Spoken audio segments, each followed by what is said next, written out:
अस्सलाम वालेकुम अज़ीज़ तलबा, खान्स अकेडमी में आपका वेलकम है। ये वीडियो इंपॉर्टेंट है आप लोगों के लिए, खास करके उन बच्चों के लिए जिन्होंने हाल फिलहाल में अभी बोर्ड एग्ज़ाम अभी फिनिश किया है।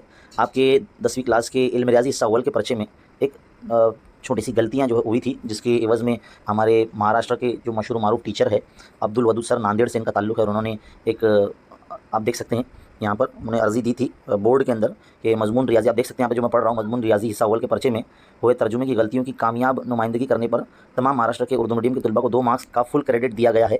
इसका लेटर आज मौसूल हुआ है और वो लेटर मैं आपको जो है दिखाना चाहता हूँ। मैं सर ने मुझे खुद जो है भेजा था वो लेटर, ये लेटर देखो दिया गया है। इसमें मतलब जो गलती हुई थी, ट्रांसलेशन में गलती हुई थी एक तरह से, तो वो गलती को के एवज़ में जो है ना बच्चों को 2 मार्क्स मिल रहे हैं। तो ये एक तरह से आप लोगों के लिए गुड न्यूज़ है। तो आई होप आपको जो है ये गुड न्यूज़ अच्छी लगी होगी।